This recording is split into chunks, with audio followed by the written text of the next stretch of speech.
There's an old saying that I really enjoy, and that is, if you keep kicking the can down the street, Luke, you end up at the end of the street surrounded by cans, right?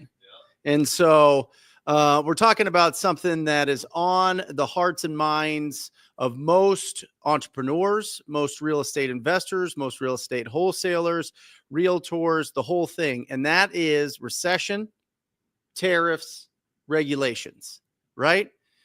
But let me just get a little level platform here on which to build this show off of today, which is we still have to talk to people. We still have to have quality conversations with people that own real estate and that want to own real estate. They want to buy real estate. And so as long as we're having quality conversations with people selling and buying real estate, we win. We win every single time. So if you have been in a position where maybe there's a little bit of stagnation in your business or in the actions that you're taking every single day or week, let's get to work today. Who is in your database, your CRM, on a slip of paper? Who have you looked at and you've seen they've had their property listed on Zillow or Redfin for months and months and months that you can put under contract this week? Who can you put under contract today? That was always something taught to me by my real estate agent coach, Kathy Anderson. And she was with the Mike Ferry organization. She said, every day wake up with the same question. Who's going to sign an agreement with me today? Who's going to sign an agreement with me today? We start with that and everything else works out, right? Because we find what we're looking for. We can tune our radar sensors. We can tune our antennas into finding the people that will actually do business with us. That's our job. Our job is to go out there every single day and provide value. That's why I love this one, right? There's a huge line of people that want to learn how to make money and a tiny, teeny line of people that want to learn how to create value. But the interesting thing is our income is equal to the amount of value we provide. So go out there today, be brave, dig into those deep wells of courage that we all have, and go find somebody that'll do business with you today. All right?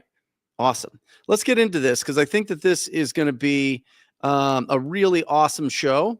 And remember this, when it comes to recessions, when it comes to, the economy not booming or the housing market not booming like we experienced in 2021, 2022, 2020, we're getting more into a normal market. But what really tanks a real estate market? What really causes values to drop significantly is supply and demand, right? If the supply of homes goes way up, then the prices come down. That's just a fact because there's more competition and everything is based on price. Well, maybe I'm going to challenge that in just a second, but that's what people think is, well, no, the housing market's going to crash and there's not going to be any investors and I'm going to just kick the can down the street. But look at this. Look at the stats here. I'm going to show you some stats that are going to really give you a lot of ammo to go out there and take action confidently, right? 82.8% of U.S. mortgages have an interest rate under 6%. 82 of the homes that have mortgages are under 6%. What does that mean? That means people are going to hold on to those low interest rates for longer. That means unless they have to move, they're not going to move, right? Unless they have to upgrade or downgrade, they're not going to. Which means that for us as investors, when we go out and we find these houses that are destroyed or that people just want the speed and convenience just to get rid of the property, they don't want to go through the whole process of keeping it on the market for a long, long time and really screwing up their lifestyle. That's going to keep the inventory at a certain amount. And when we get these properties that are in rough shape and we find people that fix them up, or we fix them up ourselves, put them back on the market, they're highly desirable, right? Because they're competing against the properties that have some wear and tear on them. You know what I mean? It's the difference between, you know, that new car smell and that new car that you're buying and going and getting that used car, right? If you can get a new car for the same price as a used car, holy cow, that new car is going to sell a lot faster. And that's the world that we live in real estate. It's much different than cars, right? Is we can literally price properties that are completely renovated and brought to today's standards for the same price as something that's used, that's got, you know, claw marks from the dog, or there's some stains on the carpet, or the walls are kind of beat up, or the landscaping, you know, there's kind of weeds growing everywhere. You know, when we sell it to our investors or our cash buyers or do it ourselves, it's pristine. It looks perfect. We got landscapers going over there, keeping everything beautiful. They're empty, or they're staged, right? So they just sell faster. So there's still a huge advantage to fix and flippers and to ourselves if we're doing those flips as well. But it's interesting here, going back to this graphic, which is how likely home flippers say they are going to conduct a fix and flip in 2025. The biggest change, a 29% decrease, is happening in the Western states. But in the Midwest, you're only seeing a drop of 18%. Southwest, 21%, Southeast, 23%, the whole U.S. as a whole, 23%, and the Southeast, 25%.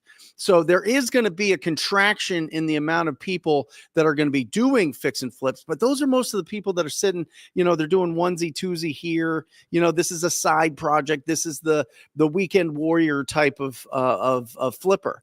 Right? The real pros are buckling in. Yes, their numbers are getting tighter, but they understand really beautiful houses sell fast no matter what. And we're just in a normal market. And I'm going to show you here. All right.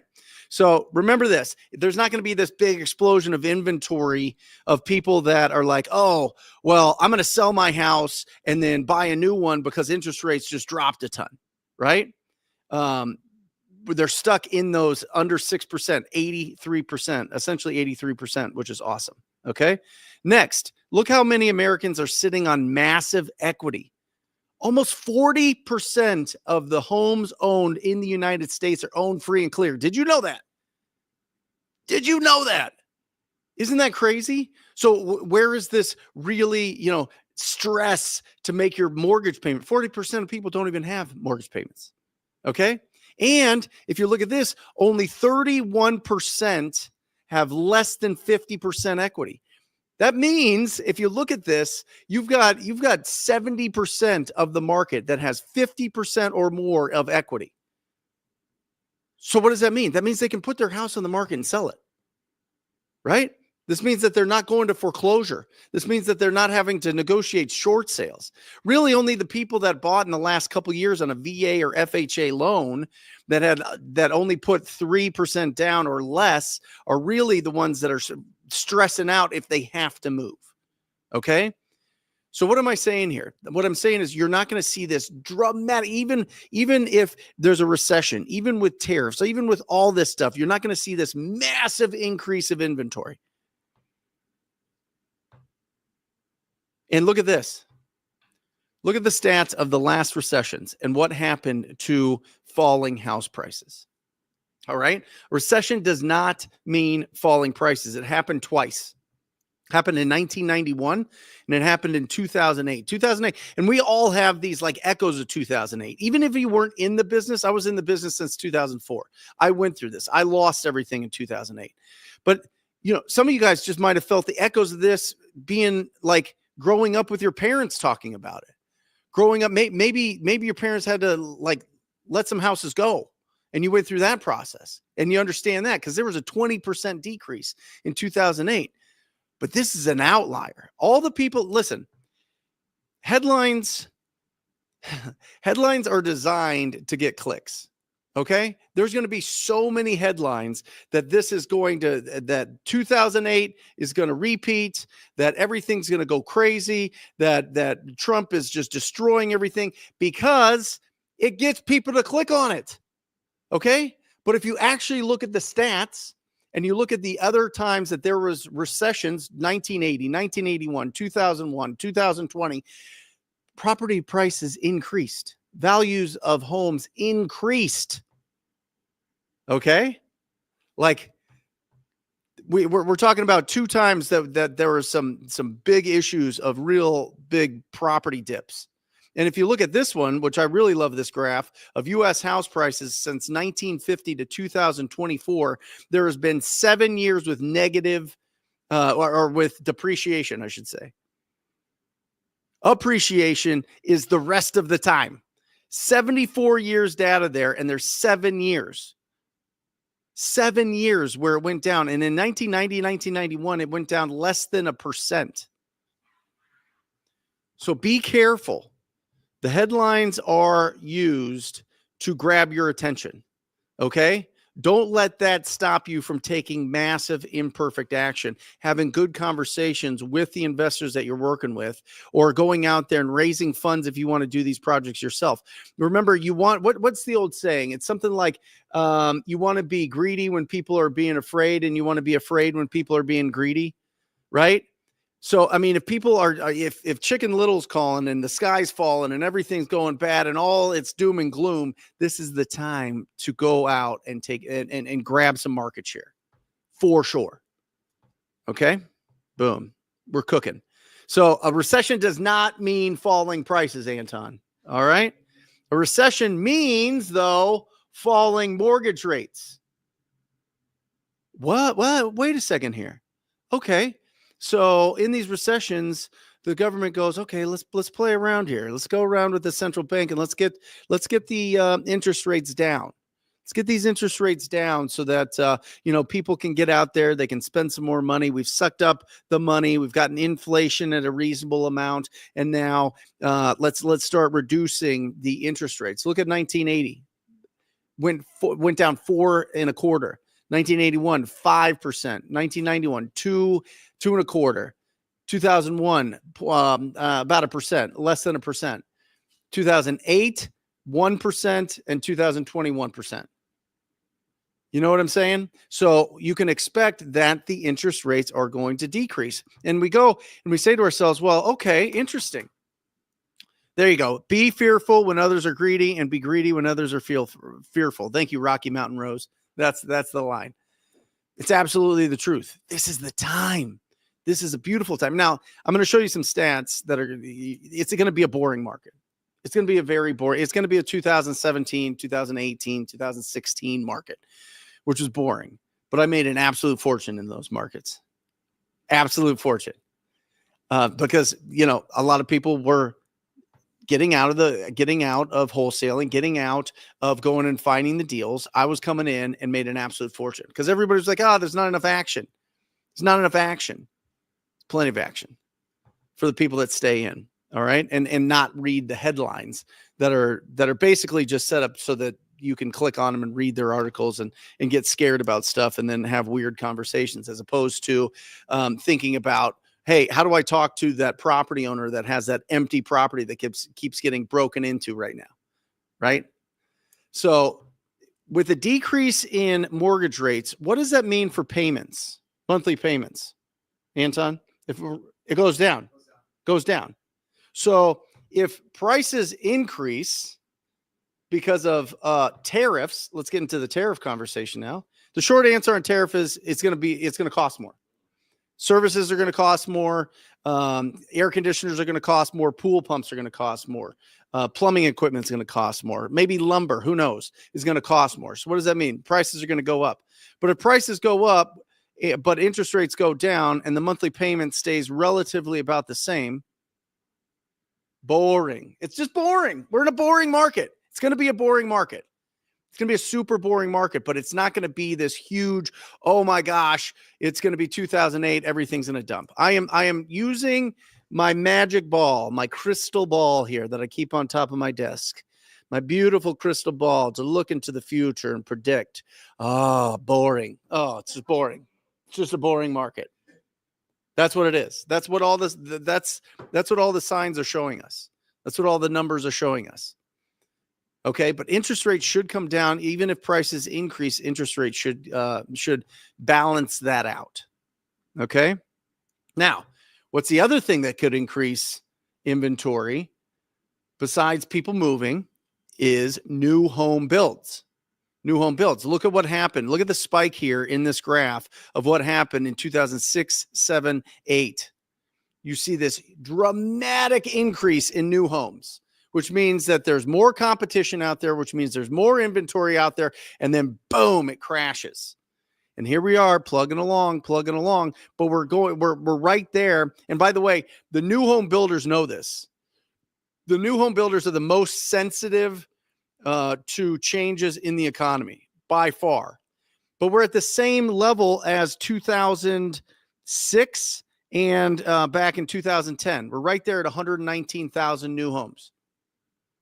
Right? They're not going to just go bananas with new home builds. You can already see that it's decreasing. They're doing everything they can to sell their property. So if you don't have people selling their properties willy-nilly because interest rates are ridiculous and they've got an unbelievable interest rate locked in at under 6%, which 83% of all mortgages are under 6%. So if you don't have those people going on the market, and you don't have new builds going on the market, and the banks do everything possible to avoid any kind of foreclosures, and foreclosures really aren't an issue because we have 80% of people have over 50% of equity in their property.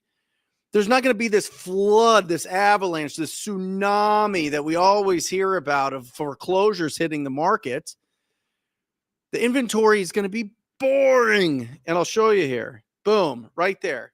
Even if it increased by 10%, which is what NAR is predicting, National Association of Realtors, National, that's a better way to pronounce that, Association of Realtors is predicting 10% increase. Well, what does that measure up to? Oh, just like I said, 2017, 18, 19 inventory. Boring. That's what they're predicting. So even if we increase 10% this year in inventory, which we're already seeing, it's going to it means it's going to be a normal market. And a normal market, houses take 6 months to sell. Did you know that? That's a normalized market. 6 months from the time that you list it to the time that it closes. Crazy. So there's not, guys, just because things feel real turbulent out there, just because tariffs are going to increase the prices of things, just because inventory is going to, creep up over this next 12 months does not mean that the sky is falling. It doesn't. Even if the sky was falling, we still have to talk to people. We still have to have those quality conversations, but I just don't see it. I just don't see it. And so when you're looking at this and you're like, okay, well, it looks like it's just going to be a normal market. I have to be real aggressive with my offers to make sure that, I can attract, if I'm looking to attract the right cash buyer, or if I'm looking to raise funds to do some flips for myself to really take advantage, which we're doing more of. We're looking to do, 20, 30 flips this year. We've already got some going right now, which is interesting. We're doing some content around it, Luke and I, because I have no idea what I'm doing. It's been a while. I've done about 100 flips, but it's been a while. And I think it's a smart strategy to start transitioning to doing some flips and raising some funds and building those skills, right? Step number one of being a really superstar real estate entrepreneur is find deals. Number two is raise funds. Number three is property management, right? Those are the three big rocks of being a superstar real estate entrepreneur. Find the deals, raise the funds, property management. Boom. So if you're at that point now where you're like, you know what, I can find some deals, maybe you should consider raising some funds, taking these properties down, flipping them and getting full advantage. Maybe it's doing less deals, but doing bigger deals with higher profitability this year, because that's what this is showing me. And plus, this has just been updated, guys. This is the rising war on wholesaling. There is now 21 states with regulations for wholesalers. 21 states. We just added Tennessee to it. And this is an unbelievable download. Everybody should have it. Do we have a link to this, Matt? we should have a link somewhere for this. If not, I've got David Olds coming on in about 40 minutes, who put this whole report together. And so if you've got more regulations in your state, that means that there's going to be less people coming into your state to do this business. So you got less people. You've got a market that's boring, but it's not going to crash. You got interest rates that should be ratcheting down a little bit. It's the perfect storm. It's the perfect storm to buy some houses, to flip some houses, to do the Jerry Norton takedown method, right? Where you just buy the property and then flip it instantly on the market without doing anything to it. I have an incredible buddy, Jared, out of the Midwest, does business in Florida virtually. He buys every single deal, puts it right on the MLS, averages over $60,000 a deal. All inbound leads, by the way. He works with our pay-per-click company, talktopeople.com. Boom. Little plug. But there's 21 states with regulations. So you've got a recession. You've got tariffs. You got regulations. Oh my gosh, what's happening? Guys, you should be so pumped about this. This is a free-for-all. 2025 is going to be an absolute free-for-all. We already had an 80% reduction in the amount of wholesalers from 2021 to now. You're probably going to eat up another 15, 20% of that amount because of the regulations going around. So all of the people that, are just kind of trying to do this on the side, the real pros that this is, you're super dedicated to having 10 conversations, 20 conversations, 30 conversations a day with property owners, making offers, going on appointments. You can't lose. You cannot lose right now. Just make sure that you understand what the regulations are in the states that you work in, play by the rules, and you win. And you could do it and sleep well. Remember Tom Kroll's definition of success is a good night's sleep, right? And that's very difficult for our brains because we're ADHD. We're crazy entrepreneur all over the place, running 1,000,000 miles an hour, have electricity coming out of our fingertips type of people. We just have different brains. But when you get to the point where you could just turn it off at night and sleep well, it's not going to happen during hustle season. If you're in hustle season right now, building your business, it's not going to happen. Sorry.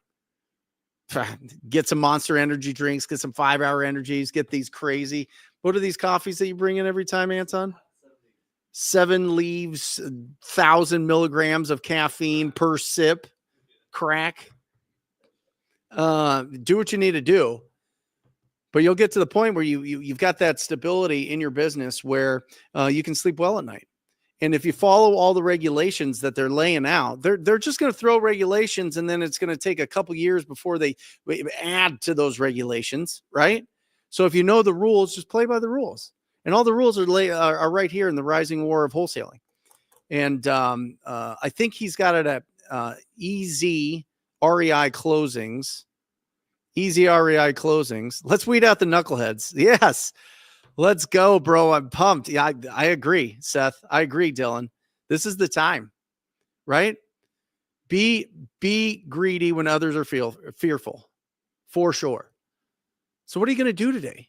Who are you going to talk to today? Who's going to sign an agreement today? Anton. Who's going to work with you this week? Who's going to work with you today? But again, just to recap, guys, I mean, we still have a tremendous amount of people that want to do fix and flips. The inventory is going to stay low, not low, but normal, I should say, because there's not going to be a tremendous amount of new builds. There's a tremendous amount of equity in the properties. And most people have under 6% interest rates. It's awesome. Don't fall in love with the drama, right? That's why we do these shows every Wednesday, is because we want you to be able to make decisions based on data, not drama.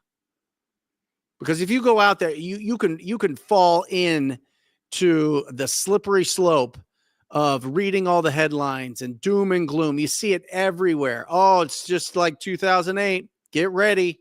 All these experts. Oh, here comes all these foreclosures. It's not true. There's no data to support it. It's clickbait. So it's really important that you understand the data and not fall in love with the drama.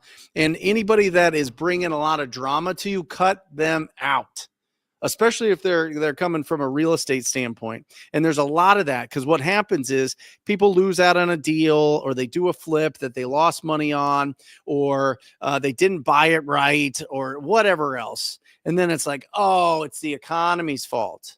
Oh, it's the tariffs' fault.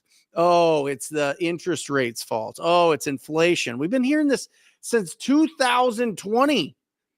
We've been going 5 years having the same conversation of all these outside sources. We cannot, you want to be unstoppable as an entrepreneur, never blame anything but yourself.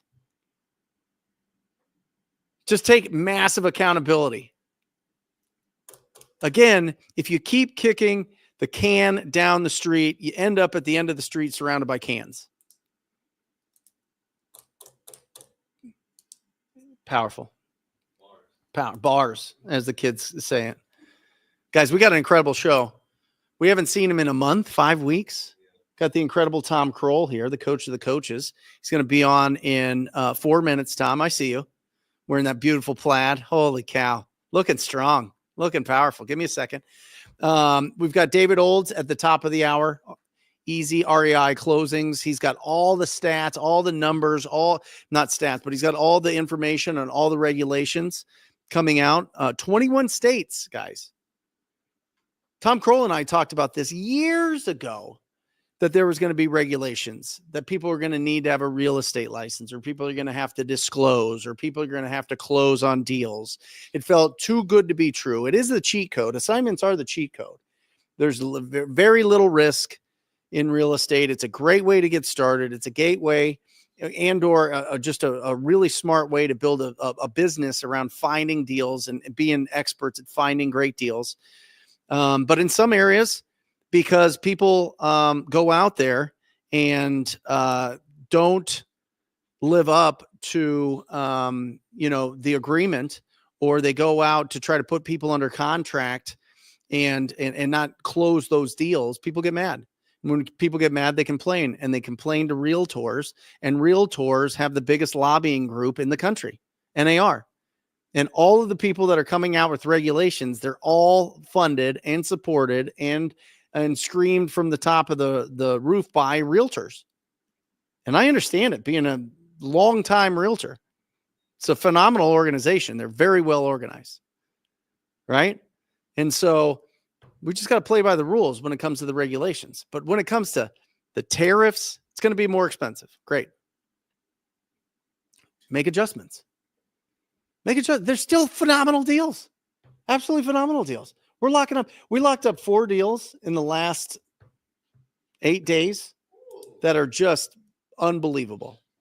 The sellers are finally kind of coming to realize that inventory is creeping up. They're seeing the doom and gloom of the headlines, right? And they're like, I'm out. Whatever. I don't want to deal with this. I don't want to put it on the market. I don't want to wait. I want speed and convenience. I want to trade in this car, and I don't want to fix it up. I don't want to take it to the mechanic. I don't want to put new tires on it. I don't want it to smell good. I don't want it to look good. I want to leave all my Burger King wrappers inside in the back seat. I want to smoke cigarettes inside here. I want to do all those things that I want to do, and I don't want to clean it up. But I want to sell it today. People do the same thing they do with cars, with houses. It's hard for people to kind of conceptualize that, but it's the absolute truth. So I think I'm going to introduce Tom Kroll in a special way here. And I believe this, and he certainly has for my life and so many others, countless others. A quote by John Wooden: "A good coach can change a game. A great coach can change a life." Tom Kroll. Here's some. I got to remove this. Boom. How are you? How's it going, brother? I'm doing fantastic. What do you think about all this recession talk?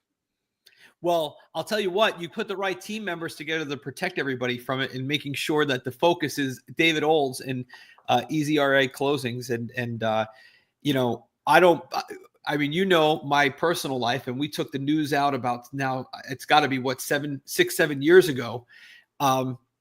I love it. Not having no news is good news. I like when I go outside and people are packing up for a hurricane and I go, okay, well, I guess we should go to the cabin because, but no news is good news. So I don't know anything about that. I know I make money when houses go up and they go up all the time. I know I make money when houses go down and they go down all the time. We just got to follow the ancient principles, everything you talked about. Data, not drama. Hustle's a season, not a lifestyle. Surround yourself with the right people. Anybody who's negative, you know, I think that's a big secret is that a lot of people don't realize if you want to be surrounded by people like David Olds and Brent Daniels and all these rock stars, you got to first cut off the wrong people, right? Rule number 5, love you, you pay, regulate your industry, and are already where you want to be.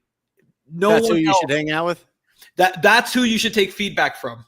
5 people. They love you, they pay you, you pay them, they regulate your industry, or they're already where you want to be.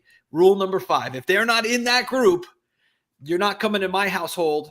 Anybody could run their household any way they want, but as the head of my household, you're not in one of those 5 people. You're not even coming through the front door because I don't want you anywhere near me because it's going to be it'll be a negative outcome ultimately.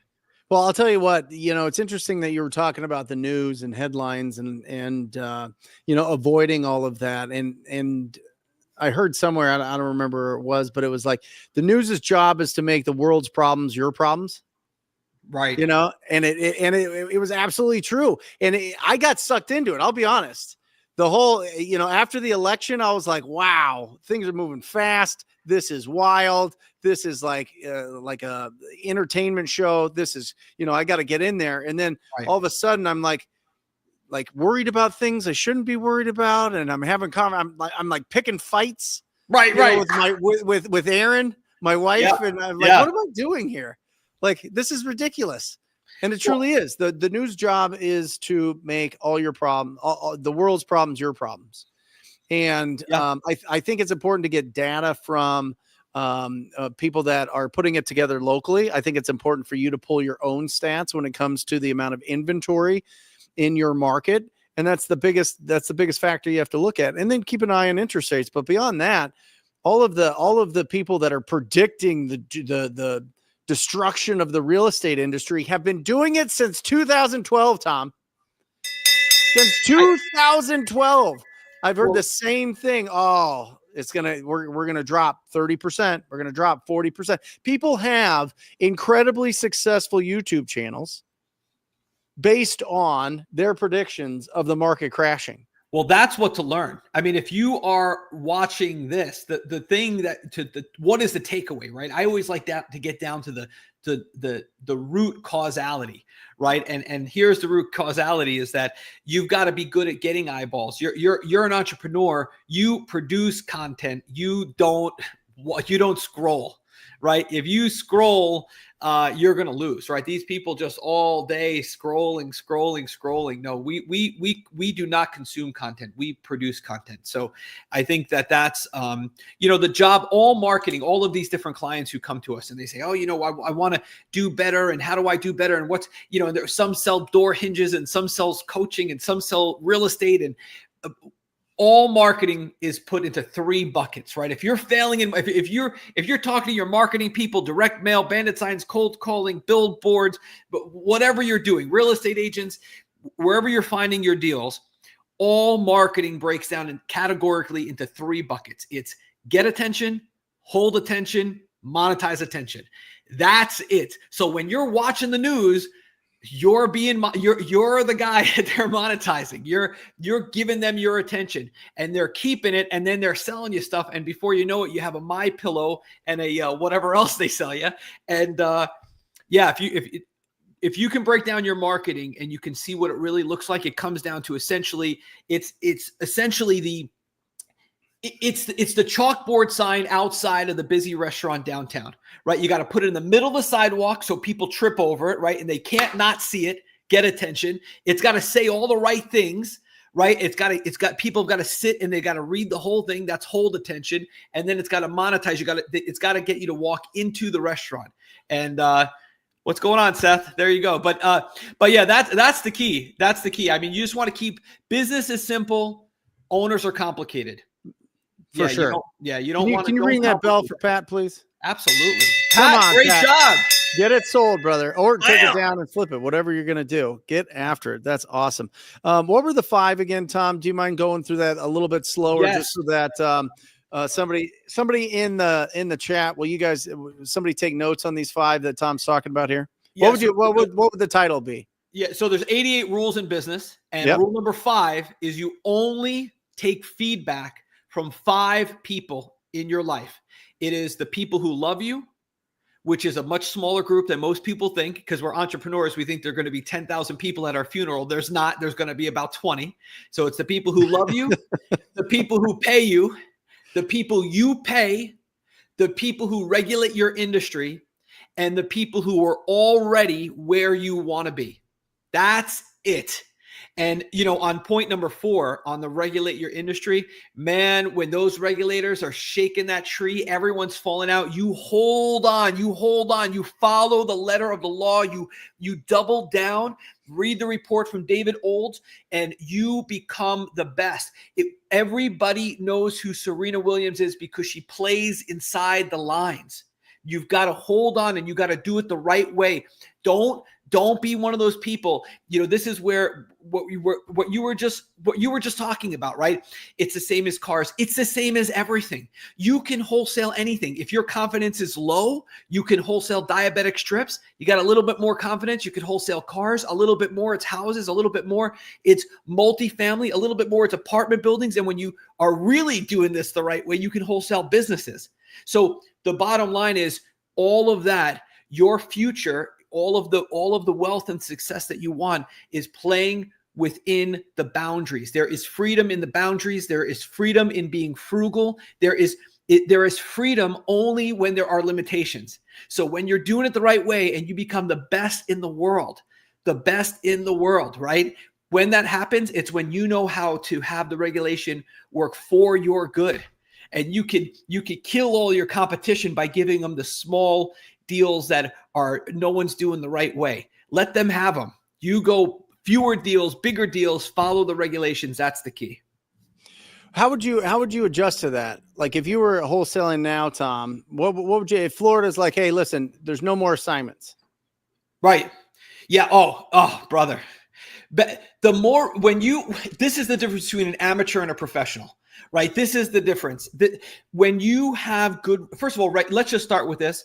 Regulation is good. Every industry needs to be regulated, and too much regulation is bad, but most regulation is good. There's some causality to regulation, right? They want to protect people. So here's the deal. Here's the first thing I would do. The first thing I would do is I would go get a awesome, knowledgeable pit bull trial attorney who goes to court and knows the regulators in my state and knows what the actual laws are. Someone who's in court cases. If you're in Ohio, right, it's Jeff Watson. Wherever it is, I would get the guy or girl who actually knows what the heck they're talking about, and they deal with this and they know the regulators on a first name basis. And I would say, what can I do? What can I not do? Do I need to do something where I purchase it? Can I borrow money? Can I buy it and then put it on MLS or whatever it is? I want to know to the letter of the law exactly what I can and cannot do. And that's exactly how it handles. And the problem is most people don't do that. It's rumor and innuendo, and they go to the water cooler or they go to a forum and somebody on Bigger Pockets or wholesaling houses full time with that, somebody's saying something and they're just, and everybody's talking and you're wasting time and time and time. And time is the only thing that you don't have. Time is the only thing that you don't have. And now all of a sudden you're breaking rule number 5. You're taking feedback from some wholesaler who's never done a deal, and you're actually adopting this into your lifestyle and making decisions based on bad information. So follow David Old's report, go get a really good attorney, someone who's on a first name basis with the regulators. There's 2 or 3 of them in every state, and go talk to that person, pay the $800 or $400 or whatever the consulting fee is, and just say, what's the deal? What do I do here? And what do I not do? And get clarity. All Good. Listen to the billionaires, right? Listen to how the billionaires speak. Listen to the words that they use. They use simple, easy words. Whether it's Warren Buffett or Charlie Munger or Carl Icahn or Peter Thiel or Ray Dalio, I don't care. You name the billionaire, it doesn't matter. You read their books. They speak like children. They give you metaphors and analogies. They can explain something they're very quotable. They're always quotable, right? All of these billionaires, they see the world with absolute clarity, right? They understand the drivers. They're not paying attention to the noisy waves on the surface. They're always with the undercurrent. They understand what's actually moving everything around under the noisy waves and all the chit chat and the rumors. They don't live on that noisy wave. They live in the undercurrent, right? They understand the whole picture. Simple, easy peasy, lemon squeezy. That's the trick. Complication is a problem. So you have Coaching Inc. You coach entrepreneurs. You coach coaches. What is the biggest? What's the bottleneck? What's the biggest challenge? What's the biggest hurdle in 2025 that you're seeing? You just had an incredible event that looked amazing. You had that place packed, bro. I was like, "What the? You were sneaky, Tom. We oversold sneaky. Yeah, yeah. We oversold it by a lot. It was by 21 people, but it was fantastic. Some of the biggest names in coaching. You're going to be at the next one in Tennessee in Nashville. Yep. But yeah, these are all the best coaches.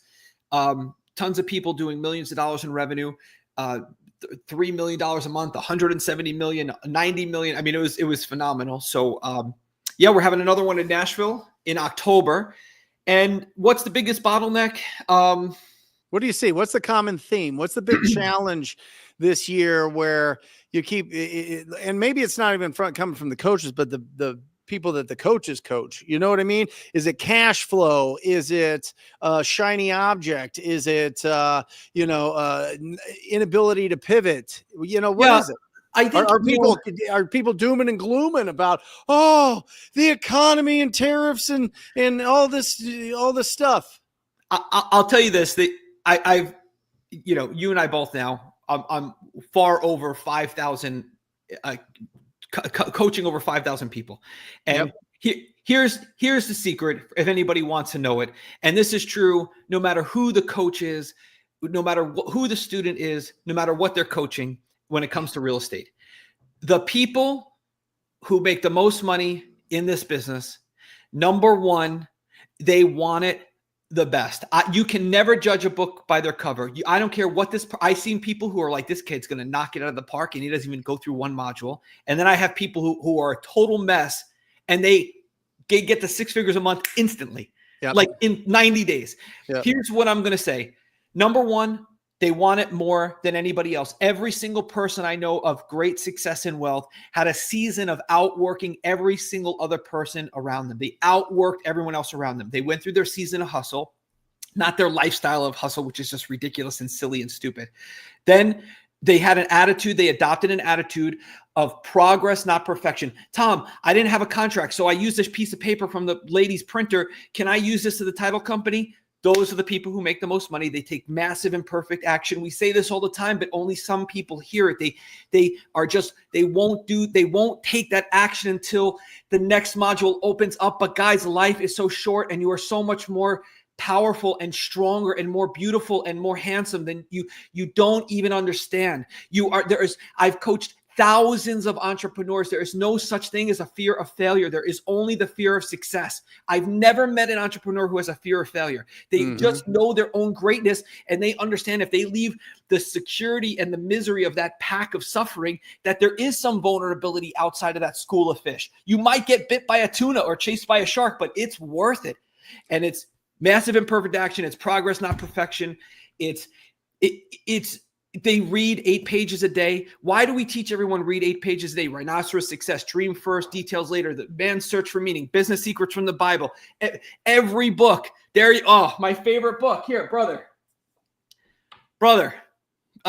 Luna right there ate my old copy of it. I now had to get a new one from Scott. Why do we teach? This is the one that my grandma gave me from 1985. Brother. But why do we teach this? It's not because I make money teaching people to read or, I can't read, so I listen to Audible. No, you didn't. If you can read street signs, You can read a book, commit to 8 pages per day. This is the difference maker.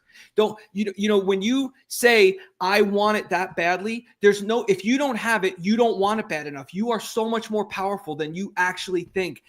I cannot stress this enough.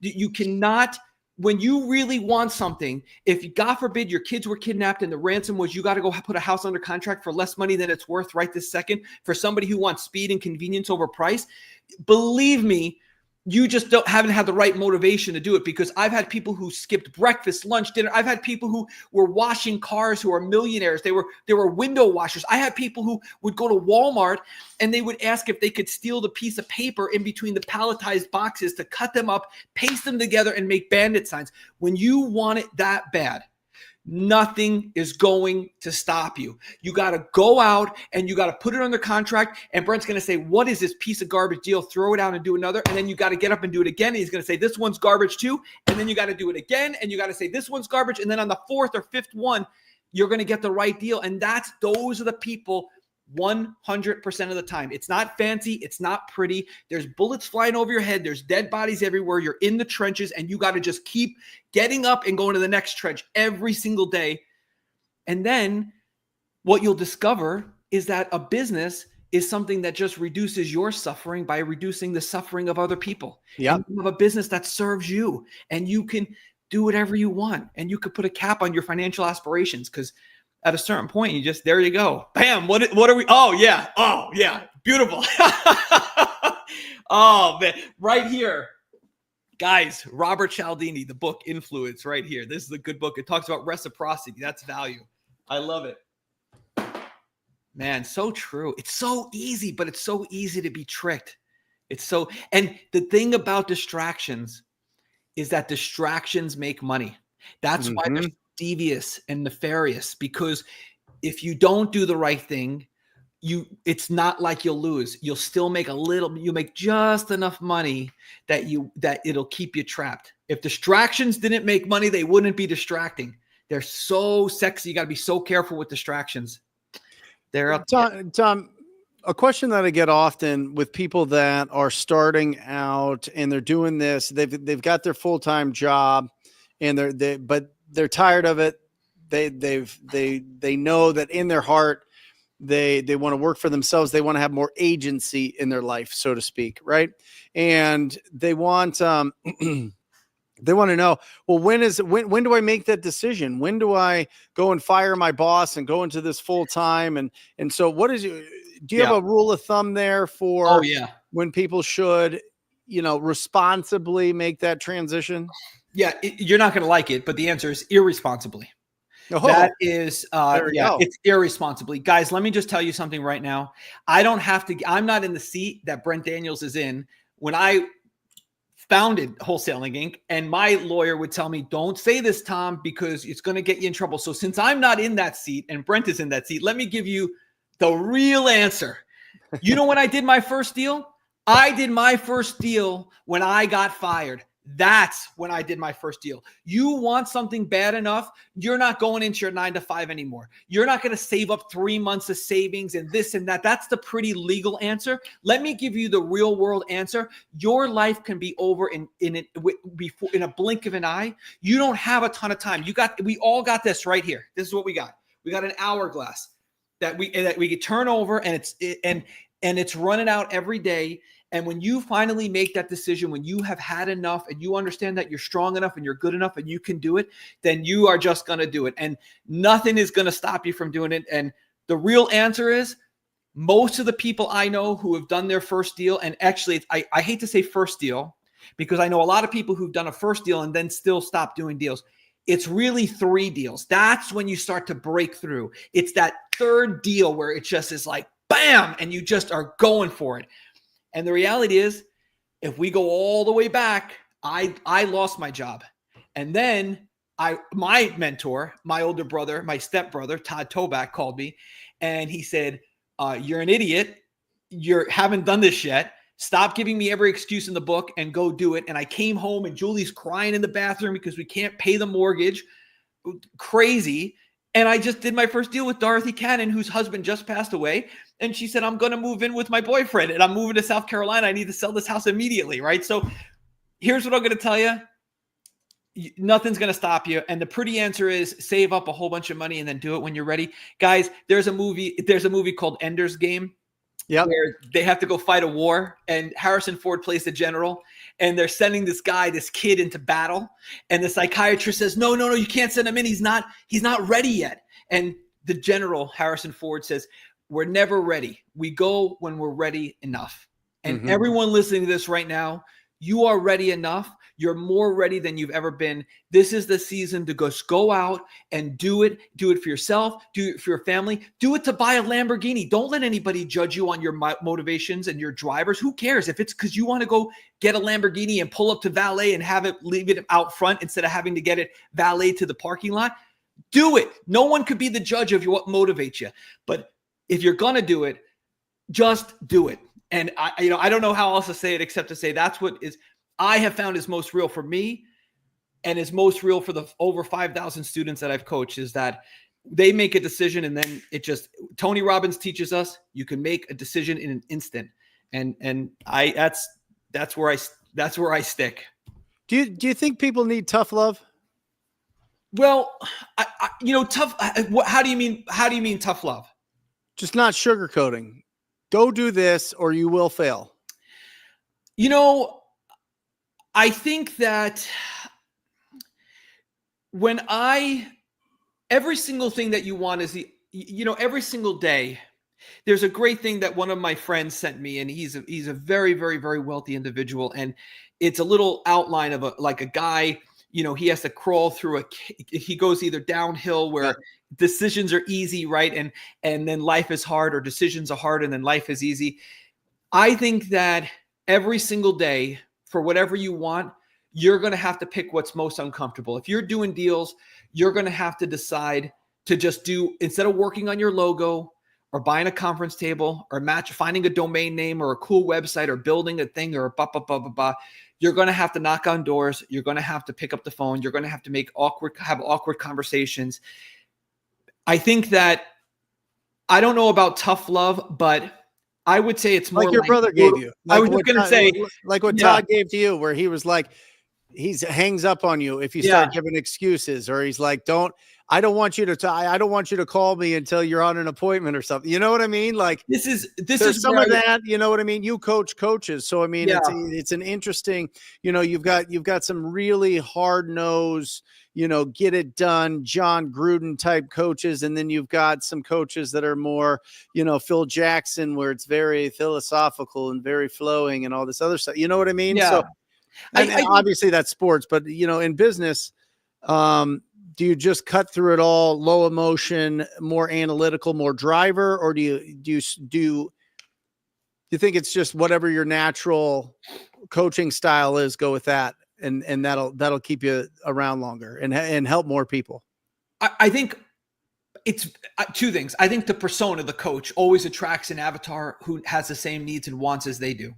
Yeah. And I respond really, I had an untimed SAT and I didn't break 1,000, right? So I'm not the guy who's going to be analytical, and I needed what I would describe as not so much tough love, but brutal honesty, or what Todd would say is a truth teller, truth seeker. Yeah. I needed somebody to shake me up and also not have any tolerance for my BS, right? I think one of the things that we can fall into is a lot of coaches want to make you feel good. So, and that's a very easy sell, right? A very easy sell is, I want you to feel good, right? Take your time and, save up the money. And then, I think that what I have found is that my mentors, my friends, my circle, we have very little tolerance. This is why I'm against accountability partners, because I've never met in my life a wealthy or successful person who actually has an accountability partner, right? I've never been out with Brent Daniels, right? And then someone calls Brent and Brent, are you eating the right foods and going to the gym and making your calls? That has never happened, right? Now, people who are struggling, that happens all the time. I need an accountability partner. When you want something bad enough, the right people, when you're around them, they just expect you to do the right thing. They're not checking in on you. I mean, maybe once or if you slip up here and there, but the whole group we're all raising each other up. I mean, I have my friends and mentors, I just had lunch with Orrin Woodward, one of the original guys. And Orrin Woodward is, and you've met Orrin, he's not checking in on me. He gave me a big, I don't have the book in front of me. He just wrote another book called Insidious, signed it, right? Total sweetheart. The book is this thick, right? He wants me to read the book in like a week. I'm reading the book, right? Like he's not checking in like, hey, are you done with chapter 3 yet? Right. What page are you on? Yeah. So I think that it's not so much tough love. It's more of an if you are not a good person, not doing the right things, if you are not fulfilling your potential and you feel comfortable around people, those are the wrong people. And that's the tough love, because if you are not fulfilling your potential and you're around the right people, they're going to let you know.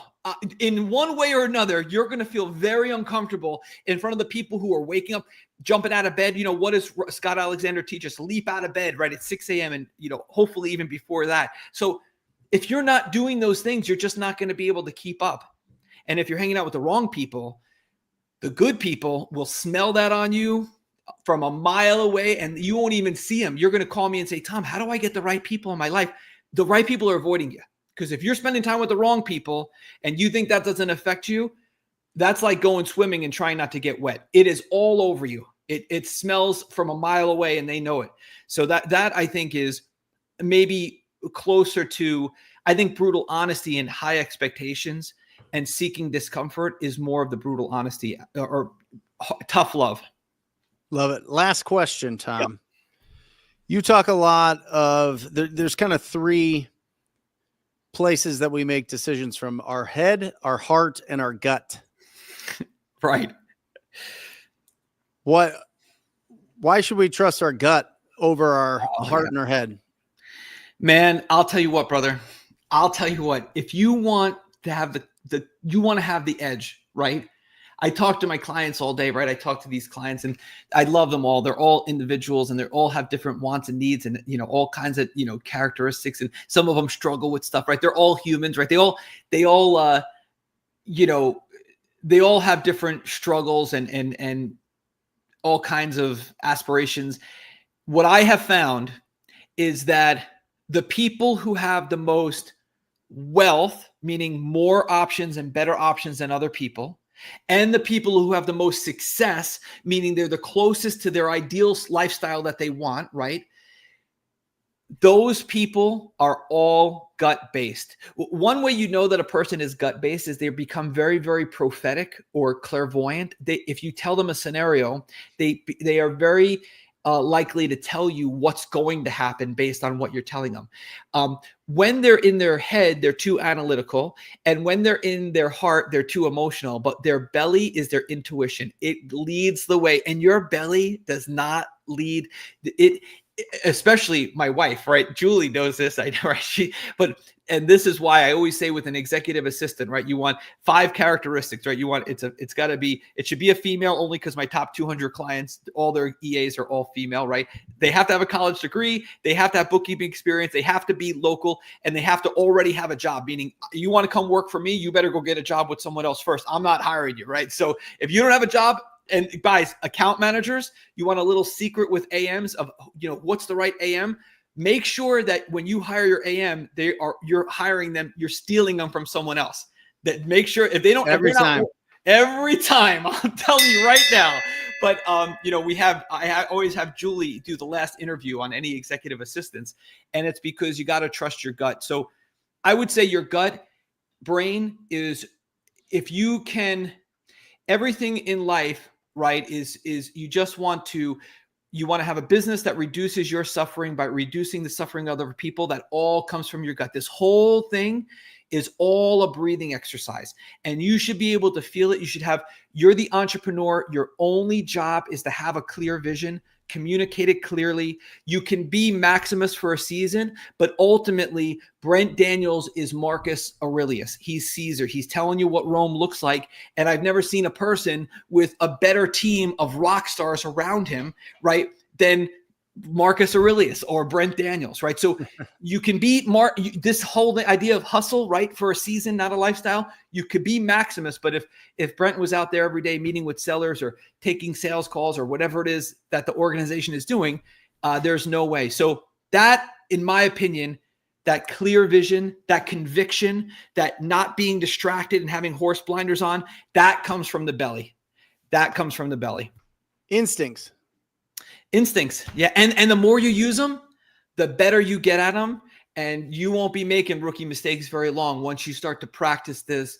And this topic needs to be unpacked a little bit more, but it's once you do it and you get used to doing it and you trust that intuition, and you become prophetic and you know what's going to happen before it happens, everything else starts to open up. You go to a new level. I was listening to this podcast yesterday, Tom, and they were talking about the how the IQ is like a bell curve, right?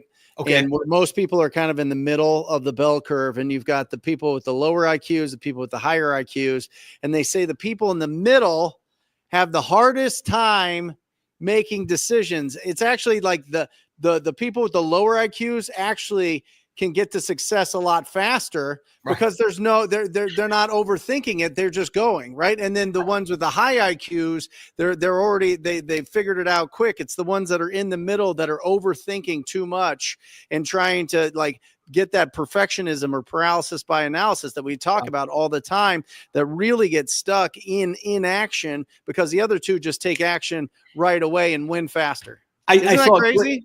I saw a great bumper sticker. It said, A students, be nice to C students because one day you'll work for them. Yep.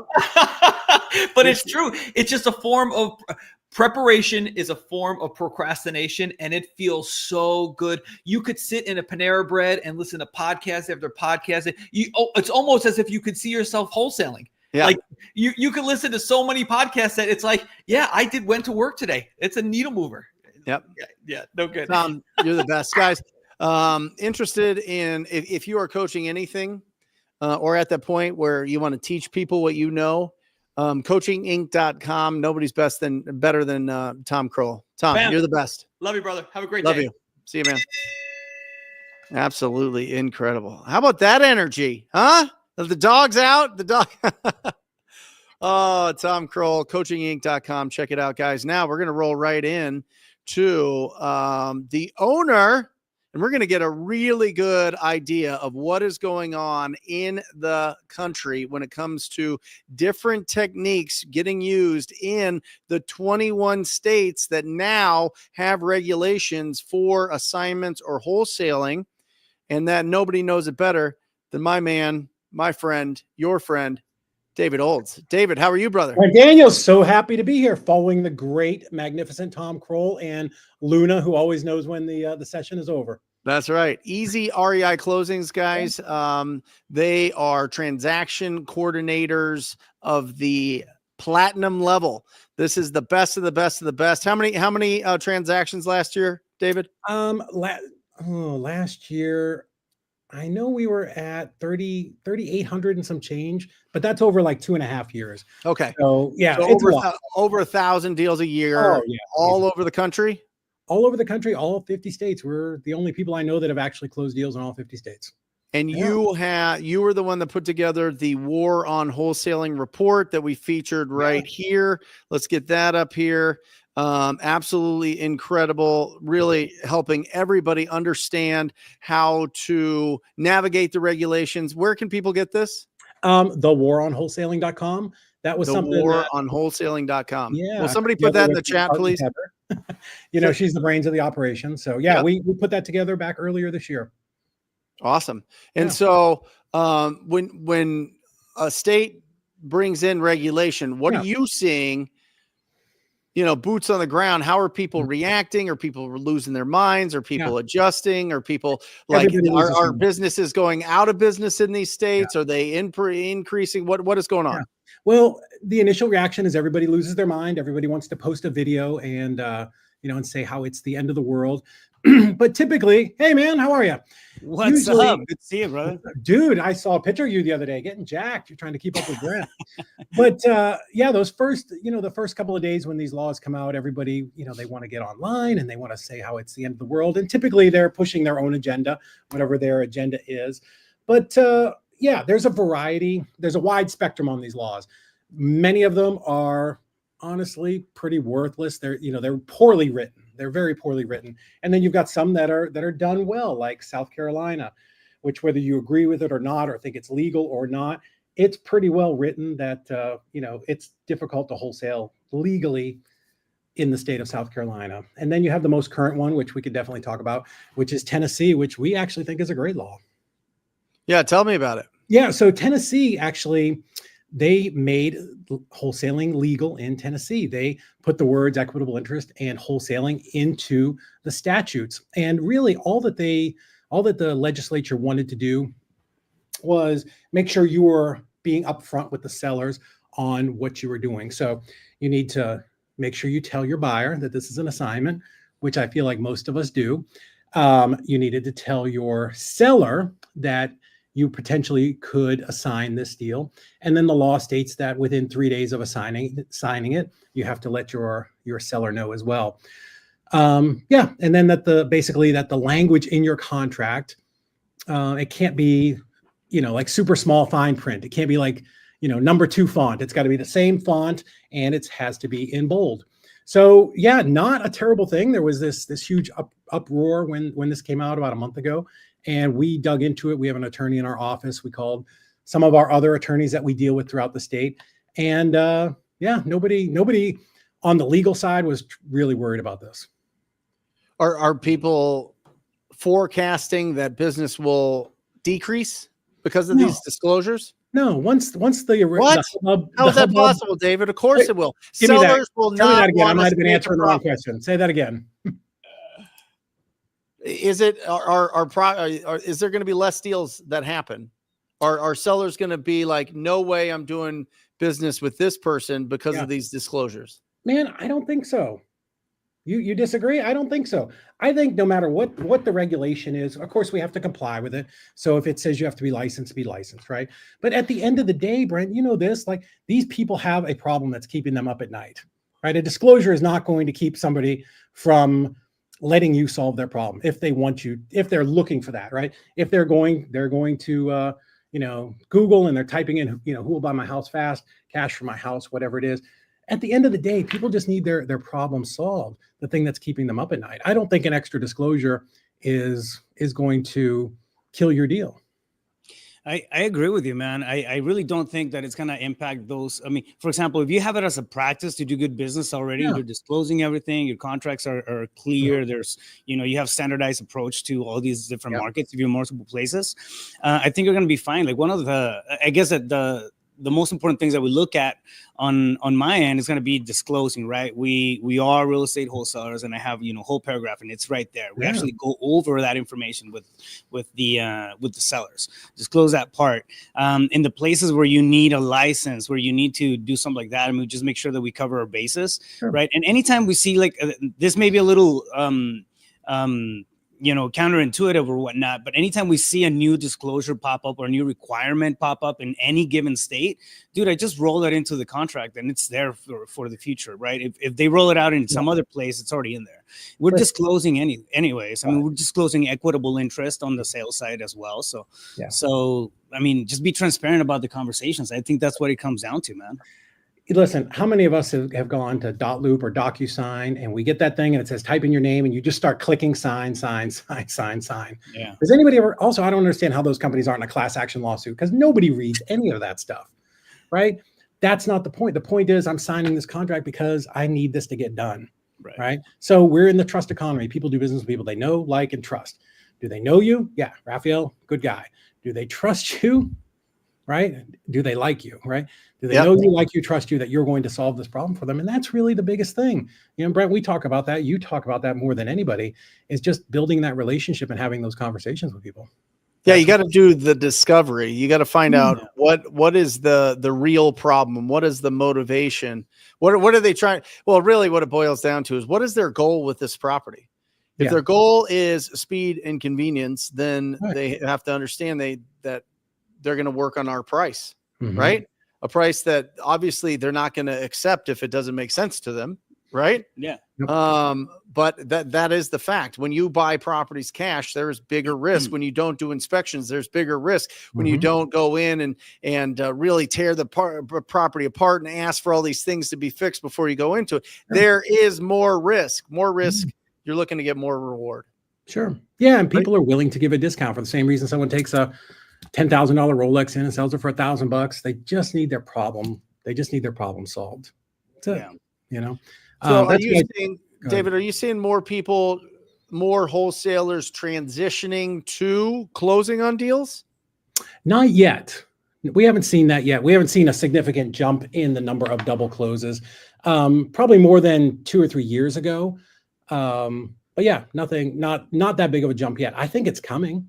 I think What you get. about what about I think- them closing, actually closing, not a double close, but just closing on the deal and then Yeah. doing it like a hotel approach or You something? know where like we that? see that, guys, Nothing- is nothing. as our clients become a little bit more sophisticated. You know, they transition more from wholesaling on the nationwide, and then they start to retract back into 1 or 2 markets. And then, you know, now they're more experienced and they have private money, or they, you know, they get a really great hard money lender with good terms. And they're like, hey, great, I can make 20,000 wholesaling this, but I can make 40,000 if I just close on it and throw it on MLS. So that's where we're seeing the bigger transition in our clients. Yeah, I think it's pretty interesting, man. I think the whole industry is evolving. I mean, back from when we were, you know, sitting down with sellers at the table, I mean, this is 2013, 14, 15 to now over the last 10 years. I mean, it's been insane. Just the change and the way that business is conducted, the way that like the perspective on both buyers and sellers. And I mean, policy, it's just a whole other beast. I mean, it's crazy. I don't know. To me, it's an interesting time. Yeah. You know, in this vertical, I think it's going to get regulated, you know, more and more as we progress. And it's just like, you know, in the meantime, we're just bob and weave, man. Yeah. So David, how much of your business are you working with assignments versus novations? They're both about 40%. They're Really? pretty even, 40%, 40%. Yeah, we do a ton of novations. What's the other 20%? The other 20 is going to be just buy and holds, you know, wholetails, sub 2, and then we do a bunch of wraps. So you handle all that? Yeah, we do everything. Sure. Yeah. So do people come to you after getting into some sort of coaching or a course or something that teaches them like the creative finance, or are they just going, hey, I'm going to go talk to people and find opportunities, and I need you guys to put together the paperwork? We get a little bit of a mix. The majority of our people come from coaching programs, and a lot of coaches want to send their clients to us because there's a higher likelihood that their deal is going to get closed, right? Right. So that's obviously good for coaches. Yeah, we definitely have some new people that haven't even done their first deal yet. And, you know, we can help them with some contracts, and we do some, you know, sort of weekly strategy calls, but we're not really a coaching business. That's not what we do. We're here to help you get your deals closed. Is there a state or city or market that makes significantly more per deal that just sticks out to you? Yeah, I mean, California, the deals are enormous. California, Really? yeah, California deals are huge. Florida is really good. And then there are easy states and hard states. There are states, you know, in the Southeast. Florida is really great. Georgia, Tennessee, Texas, not too bad. There's some regulation down there as far as types of deals. But then you get like New York and any of the New England states where it's 2 attorney states. Yep. Tough to do business. You can do it, but they're just, if you're working virtual, there are better places to be. What about Colorado? Yeah, works fine. We don't have any big issues there. You know, you're mentioning New York and those states, you know, nearby. I have students in that, and you know, those areas where that's where they do business, you know, in. And because their deals are so tough, I mean, there's not a lot of business going on. So usually the issues are on the transactional side as opposed to the negotiation. Man, they make some big spreads. So, revenue per deal is a lot higher, but it's more difficult to close them. Yeah. We have clients that are based there that do great, but because they've always been there and they've always done deals, so they're acclimated to, I get my seller, they've got to get an attorney, you know, the buyer, they're going to get an attorney. Those two are going to talk to each other. It's going to be a 90 or 120 day process because it seems to always get drug out. But somebody coming from Tennessee who's used to the process here, where we can close in 5 days, and they go there and it's like they just don't. It's like getting hit by a brick wall. They don't understand. So yeah. All right, David. So I am brand new or a little bit of experience, and I want to do this virtually. Sure. Okay. I want to pick my markets. Yeah. What 3 markets would you tell me to go into? I'm going to tell you where not to go because I want you to understand. I don't want you to be in a non-disclosure state, right? Like Because Texas. Texas, it's hard, right? There are 11 non-disclosure states, and what a non-disclosure state is a state where they have decided, the people in the state or the legislature, they do not publish people's personal information, and they consider the sale of your house personal information. So I don't like to go there because it's difficult for me to comp, right? The best I can do is use realtor data. Maybe it's good, maybe it's not, but I can't see cash sales as readily. So I definitely don't want to be there. I don't want to be in any of the really northern states. So I like to be, to answer your question, I want to be Sunbelt South and probably Texas over to the coast. So if I was going to pick three, man, I would say Tennessee is great. North Carolina is good. Florida is also a really great state because there's just so many cities. There's so much opportunity there to do business. Yeah, Florida's solid. Florida's great. And you do have to be in Texas. It's like its own country. You know, it's really hard to avoid Texas if you want to scale up. Yeah. You mentioned Cali. Are you talking about the coastal line where the deals are way bigger? Or Yes. are you talking like, does that include Central Valley? Yeah. You know? Yeah, I would say the stuff we're seeing that are really big is the stuff out on the coast. Sure. Even all the way up to San Fran, San Jose. Guys, non-disclosure states, if you're listening to this on the Wholesale Hotline podcast or Wholesaling Inc. podcast, are Alaska, Idaho, Kansas, Louisiana, Mississippi, part of Mississippi, apparently, Montana, New Mexico, North Dakota, Wyoming, Utah, and the Lone Star State. Yeah. Texas, baby. Yeah. And really, out of all those, Texas is the only one that's really probably going to move the needle. No offense to any of the rest of them. Sure. But, you know, it's, what is that, 11, 12 states? There are plenty of other places that you can do business, right? So don't look at that as an impediment or a thing that's going to hold you back. Like, let's go focus on the places where we can do deals and we can do them easily. Got it. Yeah. I think that there's just going to be more people that are going to, you know, they're going to start transitioning to doing some more flips. I think the business model will be hybrid. You pick your buy box, you raise some funds or have your own funds for rehab. You get good relationships with hard money lenders in town. Most will give you 90%. Kiavi is a really interesting company. Once you have some experience, I had a conversation with JP from Kiavi, and they give 100% of the rehab and purchase up to 75% of the fixed up value. Yeah. Isn't that wild? That is. And wild. depending on what state you're in, there's no points here in Arizona. Are they requiring a certain amount of closes and flips before you qualify for that? Yes. They'll look and just make sure you have some experience. But, you know, if you're wholesaling and you're showing a track record of wholesaling and finding really good deals and then showing what happened to those deals, I think that you can make a case for yourself there for sure. Nice. Yeah, I do think we're going to come full circle where, you know, when we were all starting 10 years ago or 15 years ago, you know, people were taking down deals. They didn't understand wholesaling. Wholesaling became very popular, and the assignments, you know, were on every corner. Everybody was doing an assignment. But then funding got to be a little bit hard. I remember when I came to Tennessee in 2009, there were no hard money lenders. I don't know if it was a state thing, a regulation thing. I don't know. But as it was a market thing. Yeah, it could have been. But yeah, nobody was here. But as regulations get tighter and, you know, places start to duplicate what's happening in South Carolina, the only option to be, you know, to do this on a consistent basis, just to close on the house. So we're gonna kind of go back to where we started probably in the 70s and 80s, talking to guys like Lou Brown, where you bought the property, fixed it up, and then resold it. Awesome. Yeah. David, easyreiclosings.com. Who should be using you? Well, if you are doing, you know, 1 or 2 deals a month and you really want to get scaled up, we're an absolute no-brainer. If you're getting started and you've still got a 9-to-5 job and you're getting those, you know, your first or second contract, you may not have time during the day to be calling around trying to see who the right title company is. Though we are perfect for those types of people as well. We've got a plan. We came up with it after talking to you for really newer type investors who want that expert level service. So, you know, call in, let us know that you came from Brent's show, and we've got some special stuff for you. David, you're the man.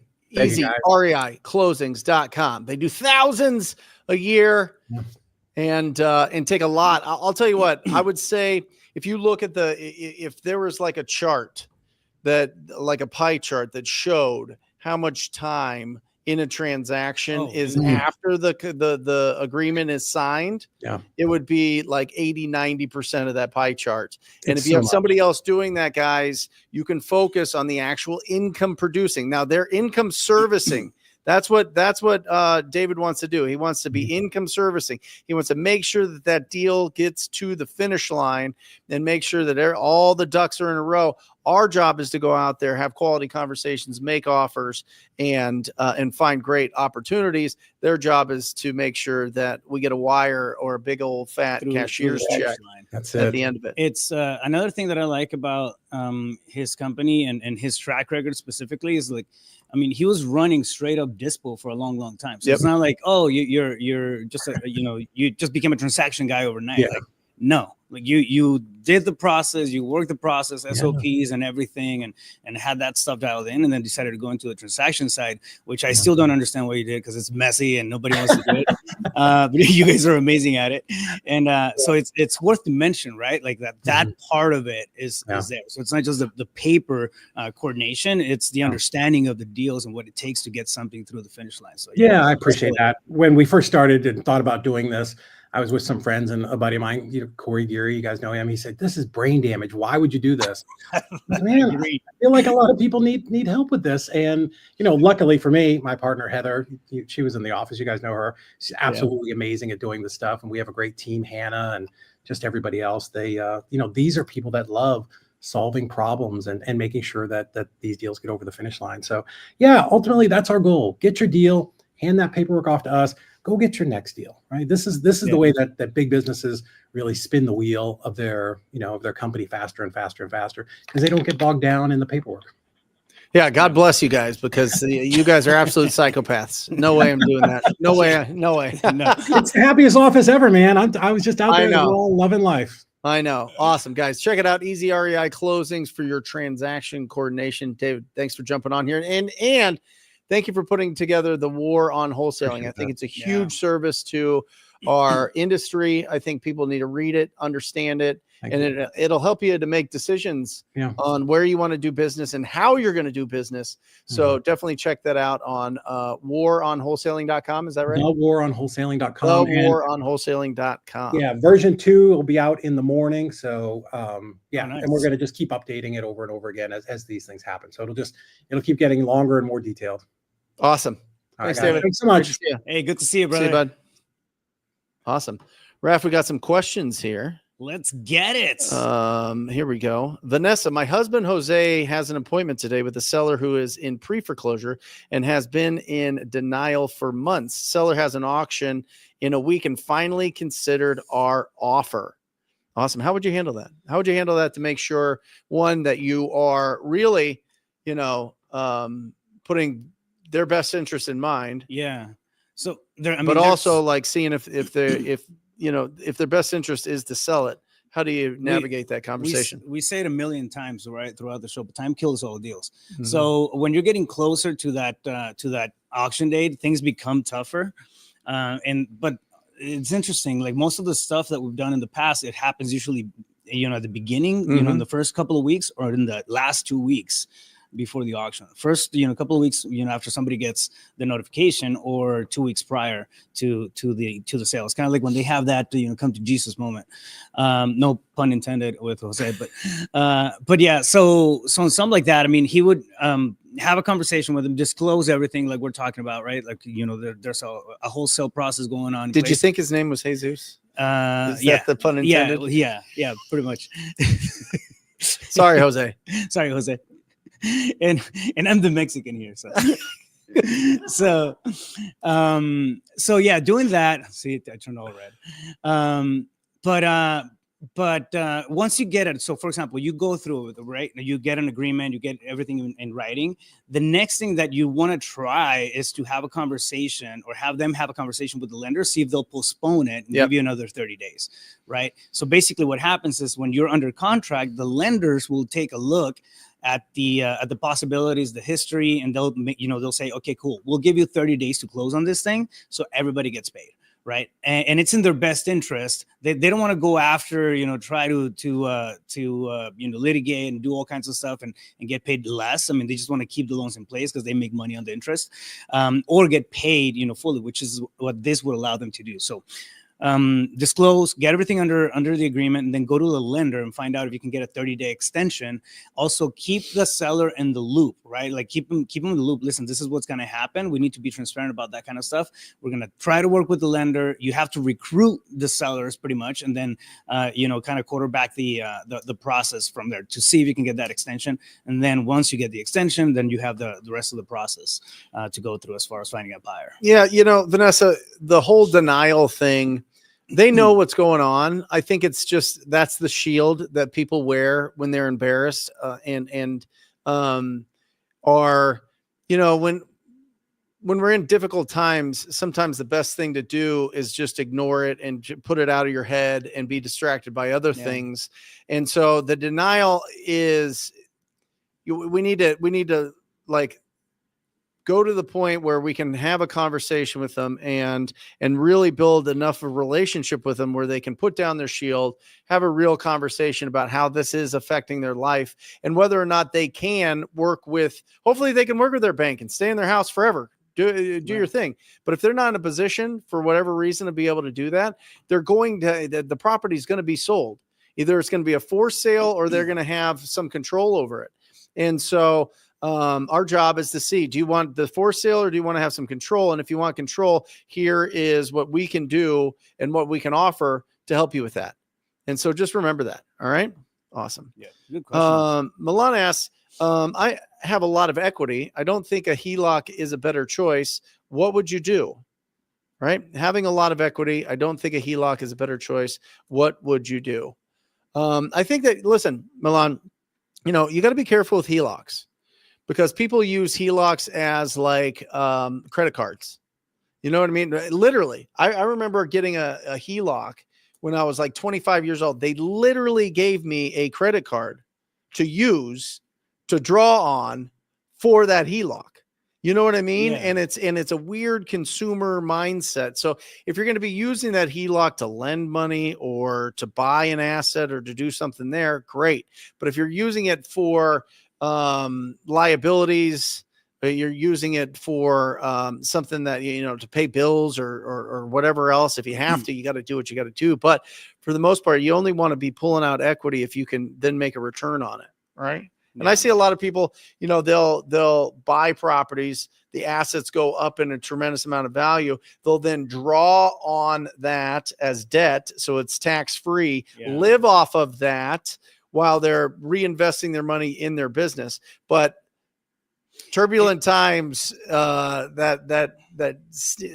sneak up on you. It will. I mean, go back to habits, right? Look at your personal bank account and see where your priorities is at. We can say anything about our spending priorities, but the truth stands in the bank account. What are we spending money on, right? Yep. And then look at those, because those are habits, those are spending habits,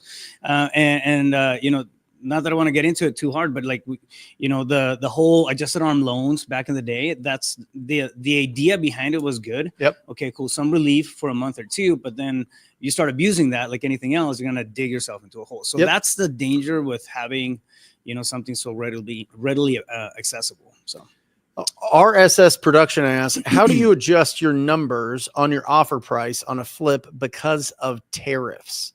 I would probably increase your, if you're looking at, typically for a rehab, if it's cosmetic, you're like 25 to 35 bucks a square foot. I would probably increase that about 20%. And it might not even be that the costs are increased that much because of tariffs. It's just your contractors are telling you that.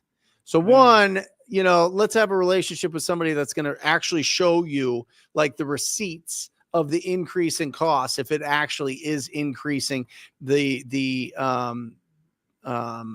cost of the actual supplies.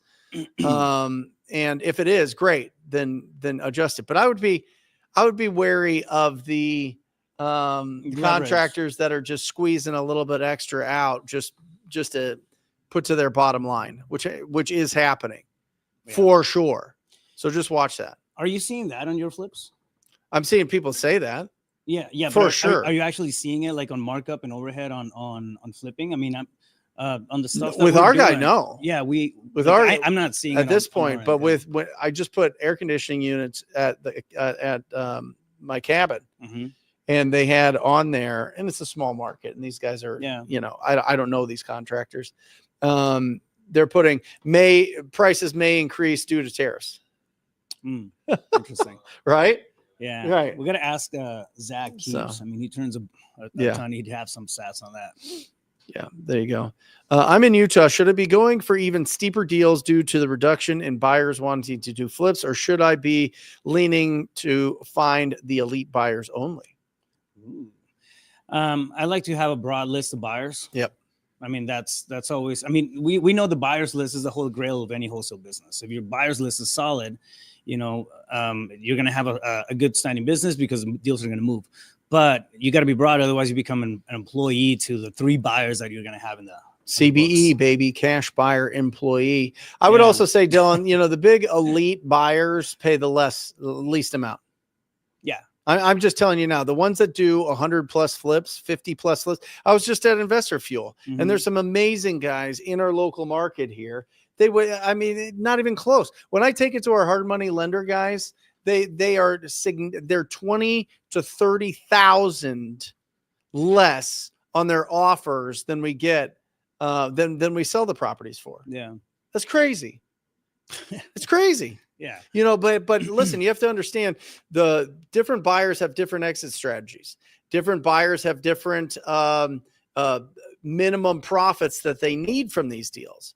So it's the wider the list with different exit strategies, the more that you're going to make on your deals, for sure. Yeah. Because somebody that wants to live in that house because their mom lives in the neighborhood, their sister or brother, there's a huge population at 7th Street in Glendale, where the synagogue is, of Jewish homeowners that are that they'll buy everything in that neighborhood, everything, and because they all walk to the synagogue on Saturdays, I think. Yeah. And so that it's really important to them. So there is some nuance to the different markets, and understanding that and understanding who are the buyers in that area is really important. And I highly suggest you get Investor Base. And I'll put this little banner on there because you get $100 off it. But Investor Base is phenomenal to use for that. So Dylan, to answer your question, go for steeper deals because of supply and demand, and grow your buyers list. Yep. Yeah, absolutely. Let me go back to the comments. And I concur with Investor Base. I'm in Colorado, and I have a couple clients looking to use their home equity to invest in another property. What's the best strategy to approach this? Great. Let them do their thing. When their money's ready, you move, right? Put deals in front of them, and then they have just make sure that they already have approval. If they're going to be pulling their money from a home equity, make sure that it's available right now, because the best deals close fast. Yeah. Right. Yeah. I mean, something like that, unless it's a very, very high value property, they'll use that to get a hard money loan and just pay down the 20% or whatever they ask them for. Hanai, listen, if regulations forbid wholesaling altogether, double closing is going to be the answer. Not necessarily. The issue that most of them have is the marketing of a property you don't own yet. In some of these markets, it's not, if you have a real estate license in some of these markets, they have no problem if you do that. Some markets, they just don't believe that when you put a property under a purchase agreement that you have equitable interest. They think that you just don't. And so that's a whole other thing in itself. I would say being able to purchase it just straight out and then market the property would be like the last resort. And I think that'll just be a handful of areas that'll do that, like South Carolina. I think most of it, if you have a license and if you're disclosing, that's going to probably be the biggest factors in the regulations that they're looking for, because they don't care if you make money. They care if you don't, if the owner doesn't know that you're making the money that you are, and it's a significant amount, and they're not comfortable with it. If you go, hey, Mr. and Mrs. Seller, I can give you this price, I can close in this term, but if I make but I have the potential to make $150,000 on this. Do you have a problem with that? Yeah. And you record that conversation and you have paperwork that has disclosures on all of these things. And they say, yeah, I don't care what you make. I just need this property done. And this is the price that I want to walk away with. And that's usually what we run into. Disclosures, man, name of the game. Yeah. Just being, open and transparent about what you're doing. Like the way that we, for example, have that conversation with them is like, we'll go over comps and talk about the value of the property. Like Mr. Seller, you're right. I think the property is worth about, $400,000 on the market after it's, fixed and flipped, but that's where the risk comes in, right? Our offer can't be 400 because we look for a certain return. And then, you back into your wholesale offer. It's gotta be a logical approach to get to that point, but, just be okay about disclosing the numbers. Again, like David was talking about, right? Like they have a problem that needs solving. And we talk about this all the time. Like, it's not always about the price. If they want price, they're going to go to a real estate agent. They're going to go to the MLS. They're going to, because they have the they're going to stage their house. They're going to get their pets out for showings. They're going to, make sure that everything is totally buttoned up and looking great and have a real pride in their home to get the most amount. But if the property it has wear and tear in this market with this amount of inventory, it's not going to sell. Yeah. So we're in a really interesting spot because if you're not making your house look really nice, you're going to take a bigger hit on price than you ever did in a seller's market. In a normal flat, buyers and sellers kind of get to, the best sellers out there are going to sell for the most, and the best buyers out there are going to be able to negotiate the best deals for themselves. If you're in that spot where your property is not absolutely unbelievably pristine, the buyers are going to go crazy. Buyers are going to beat you up. Do you know how much buyers been sitting back, abused by sellers? Multiple offers on every deal, getting outbid. Give me your highest and best. Remove your inspection period. Put significantly more on earnest money down. Close faster. Close with cash. Back in 2020, to buy my house that I bought that I'm living in now, I had to go absolute cash right away, 1.3 something million, and or I wasn't getting that house. Yeah, 10,000 over list price. Yeah. Multiple offers, right? And I had to knock off the 3% commission that I was going to get because I have a license. And now watch the seller's car for a year. Now that's right. Now, if I were to go buy a new house that I want my family to live in, I'm pulling out all the tactics. I'm pulling it all. I'm asking for everything. And by the way, no repairs after the inspection.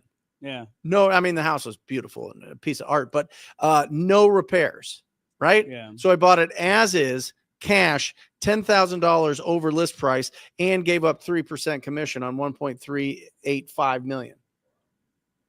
Yeah. Wow is right, Luke. Now I'm going for it all. I'm going for 3% closing cost concessions. I'm going for my commissions. I'm going 50 grand under list price. I'm going hardcore. I'm going with a conventional loan. Yeah, it's pretty interesting how it gets when things start to median out, right? Yep. Like it's at that point, it was absolutely a seller's. I mean, there was no inventory. You would throw a property just up in the air, and then buyers would snatch it. I mean, wholesaling, you would sell a lot higher. Hedge funds were buying. I mean, just the temperature out there was completely different. Yeah. And it's crazy to think that it wasn't that long ago. I mean, a few years ago. So. Yeah. But yeah. Sergio, great question. Bolt Lead. I love Benjamin there at Bolt Leads. Great young phenom. He does Facebook leads. What happened was the return got less and less over time, and my pay-per-click was just a lot faster, a lot bigger deals. And so when you're looking at it from a business owner, when you're looking at your marketing budget, you want to get, where can I go the best leads, the fastest leads, and the lowest amount of leads per deal. And it's nothing's like pay-per-click. So Facebook is more interruption based, right? You're just trying to interrupt them. They're like, oh, I want to sell. And then they fill out, a form. With pay-per-click. They're literally, hey, I need to sell my house now. I'm so happy you spent all that time figuring out PPC. Yeah. Yeah. Cause I didn't have to do it. Well, you're doing it in Indy, right? Yeah. How many deals? Yeah. Right now, I think we have 6 on the board, 6 or 7. What's your marketing budget? We're at 10K a month. Right. Yeah. What are you going to make on those? 10K a month. Whiteboard. We just assigned another one today for, I think, another 28,000, but assigned, I think we're close to the $75,000 mark. Assigned in the pipeline is at around 165, I think, right now, as far as projected income from those deals. Yep. But yeah, I mean, PPC it's a pain in the butt. I mean, you guys do it and do it well. I'm just so like I tell my team this all the time. Yeah. I mean, it's just so good that we don't have to figure it out. There's all roads lead to pay-per-click, guys. Yeah. All roads lead to inbound, high intent leads, and we just master how to get like ugly house leads, which is the best. Not all of them. I mean, I would say 8 out of the 10 leads are somewhere like they're in good shape, or they're listed, or they want retail or something like that. But the 2 that are ready to go right now, that's where you make your profits. Yeah. And it's phenomenal. So, all roads lead to pay-per-click. And I just think, one, it's more scalable, but getting back to Facebook leads can be phenomenal. Facebook leads they're inbound. Most of the time, the timeline's shorter. I just found that there was more leads that were kind of just not real. They were just, I don't know if they were just trolling or just trying to get a free evaluation or whatever. It really depends on what the ads say and how it works. But if I were to do Facebook, it would be with bolt leads for sure. It just does a phenomenal job. Yep. Awesome. Well, that's it. Great show, guys. Remember, listen, let's recap real quick for everybody that's jumping on here, and for Raph here. 83% of U.S. mortgages are under 6%. You're not going to see this huge influx of people putting their homes on their market because they're moving up or down in this market. If they have to move, they're going to go on the market. If there's divorce, if there's death, if there's some issues with that property and they just need to get out of it, they're going to sell their property. But 83% of the mortgages out there are under 6%. Americans are sitting on an incredible amount of equity. 68.6% have a paid off mortgage or at least 50% equity in their properties as of Q3 of 2024. Should probably get that updated. A recession does not mean falling prices. It certainly did in 2008, but we caused that. Yeah, that was a housing thing. So in most recessions, if we are in a recession, who knows? But prices still increase, which is interesting. And in recessions, interest rates historically go down. So even if tariffs increase the price of things, increase housing, the decrease in interest rates, we're a payment society. Let's be honest. We're a payment society. And because we're a payment society, it kind of keeps everything pretty even there. Really interesting there. New home, the inventory is what determines everything. How many homes are available versus the demand to buy them. And the demand is still very strong. People still want to buy houses. But the inventory is not going to go through the roof. And it's certainly not going to go through the roof because of new home builds. New home builders know this chart backwards and forwards. Is the most sensitive to inventory changes. And so we're right there at pretty basic levels that we were in 2010 and or 2006, which is really interesting there. And even if we increase the inventory of properties 10% over the next year, we're going to be still below levels or right around the levels, a little bit below 2017, 18, 19. You make any money in those years? 17, 18, 19? Yeah. There you go. If Raph can do it, you can do it. Exactly. Okay. I didn't even get no my doubt right. No doubt about it. Come on in, guys. Say goodbye to everybody, guys. The whole team puts together this. Luke is on the 1s and 2s or the cameras, I guess. And Matt is in the studio. He produces the show. Absolutely phenomenal. And Anton's here, and he's awesome. He's going to finally get a deal at some point. Bam. You're going to stop messing around, or what are we doing? We love you guys. Raph is now in my office. He We're is here neighbors. all the time. We- We are neighbors, which is we- really exciting. We're officially shacked up. Pulse CEO. Go ahead and check him out. Pulse CEO Rafael Cortez on Instagram. And yeah, I'm going to go with the Naval today with my advice of have a calm mind, a fit body, and love in your home, and you're going to live a fantastic life. We'll see you next week. Next week's going to be bananas. We're going to be talking about nationwide wholesaling with Carlos Reyes There you in go. house. Going to be wild. So we'll see you next week, guys. Love you. See ya. Bam.